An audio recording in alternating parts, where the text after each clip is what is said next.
Good morning class. आज हम लोग क्लास 4 का एसएसटी का chapter 12 this name is our forest and wildlife, यानी कि हमारे जंगल और हमारे जो वाइल्ड लाइफ यानी इसमें जीव जंतु उसके बारे में। So come to the point. Firstly what is forest? तो forest are a beautiful gift of nature and important nature resources, यानी कि फॉरेस्ट जो कि हमारा प्रकृति द्वारा दिया गया बहुत ही सुंदर उपहार है और जो कि हमारे नेचुरल रिसोर्सेज के तौर पे बहुत ज़रूरी है।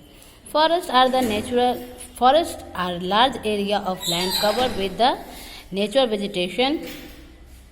Plant grow and they own its forest. They are also home to wild animals and birds. यानी कि जंगल जो हमारे बहुत बड़े क्षेत्र को घेरता है, इसके साथ साथ हमें अलग अलग तरह के वनस्पति देखने को मिलते हैं जो कि इस जंगल में उगे रहते हैं। इसके साथ साथ ये घर भी होता है वाइल्ड एंड जंगली जानवरों एक साथ जंगली जानवरों के साथ साथ पंछियों का।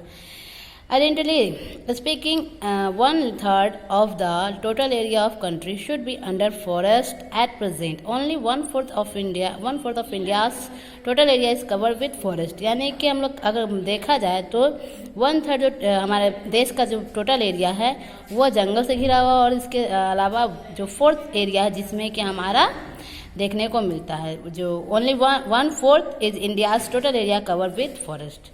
ठीक है, यानी कि 1/3 जो हमारा पॉपुलेशन उसके ऐसी है और इसके अलावा जो 1/4 है वो हमारे जंगल से घिरा हुआ है। इम्पोर्टेंस ऑफ फॉरेस्ट, यानी कि हमारे यहाँ जो इम्पोर्टेंस है, क्यों हमारे यहाँ जंगल होना चाहिए, क्या क्या इनके होने से हमें मिलता है। So firstly plant and trees are forestry supply with the fresh air to breath, यानी कि जो पौधे और ट्रीज होते हैं वो उनसे हमें फ्रेश एयर मिलता है जिससे हम लोग ऑक्सीजन ग्रुप में लेते हैं। They provide us timber, firewood, palm, lac, resin, gum, paper, herbs, fruit and medicine herbs. The root of trees bind the soil and the prevent soil, यानी कि जो पेड़ों के जो जड़ हैं वो मिट्टी के कटाव को रोकते हैं और साथ साथ मिट्टी का संरक्षण करते हैं। They provide shelter to bird and animal. They improve the qualities of soil and promote rainfall, यानी कि ये मिट्टी की उर्वरता को बढ़ाते हैं और साथ साथ रेनफॉल को प्रोवाइड कराते हैं। So this are picture firstly thing we get from forest, यानी कि जो हमें जंगल से मिलता है, जैसे लकड़ियाँ हो गई, जूट्स के बैग हो गए, rubbers, juice and the seeds. इसके अलावा ये हमारा होम होता है वाइल्ड लाइफ एंड बर्ड्स का। So come to the next type of forest. Type of forest में हम लोग 5 तरह के देखते हैं: evergreen forest, deciduous forest, thorny forest, coniferous forest and tidal forest. Evergreen forest are known also the tropical rainforest, यानी इसे हम लोग tropical rainforest भी कहते हैं। They as the name suggests those kind forest remain green throughout the, इसका नाम evergreen पड़ने का कारण ये है क्योंकि ये हमें जहाँ भी देखते हैं हमें हरी हरी दिखती है और ये जो जंगल है यानी कि ये हमेशा हमें हरा भरा दिखता है। This forest never shade their leaves fully, यानी कि इन जंगलों में पैदा जो पेड़ होते हैं उनके पत्ते झड़ते नहीं हैं, वो हमेशा पत्तों से भरे रहते हैं। So they always look green, जो देखने में हमेशा हरे लगते हैं। Ebony, mahogany, rosewood, these are found this forest. There are also trees with the hard and the variable wood, यानी कि यहाँ पाए जाने वाले जंगलों में मेनली है इवोनी, महागनी एंड रोजवुड। इसके अलावा जो इसमें लंबे लंबे पेड़ होते हैं बड़े बड़े जिसके की बहुत ज़्यादा वैल्यू होते हैं, यानी कि उन लकड़ियों के। This forest found the Western Ghat, ऐसे जंगल हमें पाए जाते हैं Western Ghat, north east and the Andaman and Nicobar.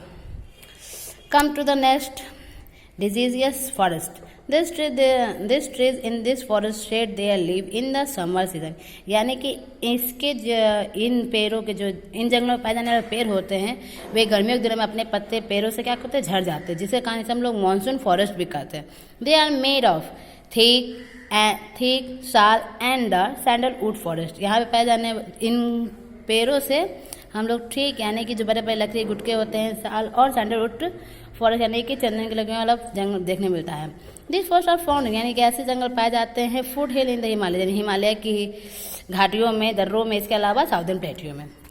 Number 3 thorny forest. Thorny forest have trees has thorny and long roots, यानी कि ऐसे पेड़ जो होते हैं ऐसे जंगल होते हैं जिसमें कि जिनके पेड़ थॉर्नी यानी कांटेदार और लंबी जड़ वाले होते हैं। थिक बाग, यानी कि छाल उसके मोटे और स्मॉल छोटे छोटे पत्ते होते हैं। This tree can survive without water for long period, यहाँ के जो पेड़ हैं वो लंबे समय तक सर्वाइव कर पाते हैं बिना पानी के। दिस फॉरेस्ट हैव द बबूल, ऐसे पेड़ों में हम लोग गिनते हैं बबूल, कीकर और थ्रोनी को। They grow well in the, यानी कि ये ऐसे तरह के पेड़ हम लोग देखने को मिलता है राजस्थान, गुजरात और Haryana.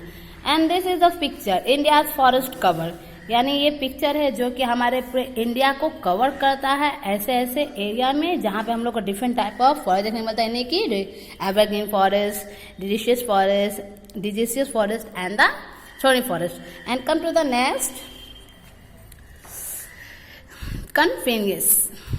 कॉनिफेरियस forest.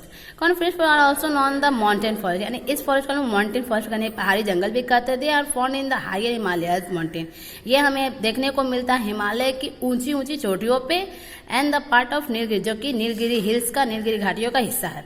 This forest have toll, यानी कि ये जो जंगल हैं वो बहुत ही इस जंगल में पाए जाने वाले पेड़ जो हैं वो लंबे और पॉइंटेड होते हैं, और इसके साथ साथ थिक निडल, और उसकी निडल शेप की, यानी कि सुईदानुमा इसकी जो पत्ते होते हैं वो होते हैं।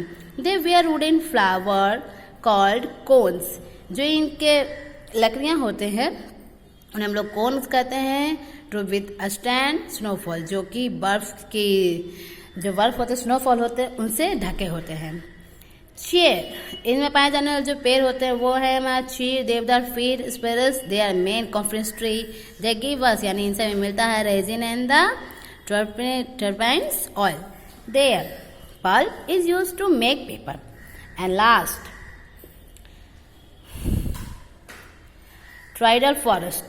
Tidal forests are या फिर mangrove are found in the Sundarban delta, यानी कि इस तरह के पेड़ हम लोग को सुंदरबन डेल्टा में मिलते हैं, यानी जो जगह है उसे हम सुंदरबन डेल्टा के नाम जानते हैं। After the mangrove tree called, यानी मैंग्रोव ट्री के बाद यानी झाड़ीदार नुमा जो पेड़ होते हैं उसे हम लोग सुंदर, उसके बाद उस जगह का नाम सुंदरी कहा जाता है। सिंस एरिया मर्जी, यानी कि जो एरिया है बहुत झाड़ीदार, यानी कि बहुत ही बिजी, भरा भरा देखने लगता है। And flooded all the time, और हमेशा बाढ़ के पानियों से घिरा रहता है। So the root of mangrove come out the soil to breathe, जैसे कहा जो इसके पेड़ की जड़ें हैं वो मिट्टी से बाहर आकर ब्रीथिंग यानी सांस लेते हैं। They are known the breathing root, जैसे कहा इनके जड़ों को हम लोग ब्रीथिंग रूट्स भी कहते हैं। अब आते हैं हम लोग कंजर्वेशन ऑफ सॉइल, यानी कि कंजर्वेशन ऑफ फॉरेस्ट, यानी कि जंगल का संरक्षण। This forest of our country are the grave danger as the humans are cutting down the tree on a large scale for their selfish reason, यानी आज हम लोग देख रहे हैं कि हमारे देश के जंगल को बहुत बड़े पैमाने पर खतरा है, क्योंकि इन्हें मनुष्य अपनी जरूरतों के अनुसार बहुत तेजी से काट रहा है बड़े पैमाने पर। ठीक है, दिस इज कॉल्ड डिफॉरेस्टेशन, जिसे हम लोग डिफॉरेस्टेशन यानी कि पेड़ों का कटाव भी कर सकते हैं, जंगलों का कटाव कर सकते हैं। इसे रोकने के लिए हमें ज़रूरी है, it is the moral duty to protect, इसलिए हमारा नैतिक ड्यूटी है कि हम लोग इसे बचाएं। From a being cut down as per our survive also dependent on tree, क्योंकि हम लोग अपने आप को सर्वाइव करने के लिए हम लोग फुल्ली पेड़ों पे डिपेंड होते हैं। सो इसलिए ये forest conservation required to healthy relationship, इसलिए हमें ज़रूरी है कि जंगलों को बचाएं ताकि हेल्दी रिलेशनशिप यानी कि जो हम लोग फ्रेश एयर लेते हैं उससे बना रखें healthy relationship between the humans and environment, जैसे कहा जो हमारा रिलेशनशिप है एनवायरनमेंट के साथ वो अच्छा बना रहे। So this is the chapter of, ये चैप्टर का हाफ था जिसमें हम लोगों ने अब तक केवल आवर फॉरेस्ट पढ़ा। अब वाइल्ड लाइफ जो कि हम लोग इसको नेक्स्ट वीडियो में डालेंगे। Okay, thank you.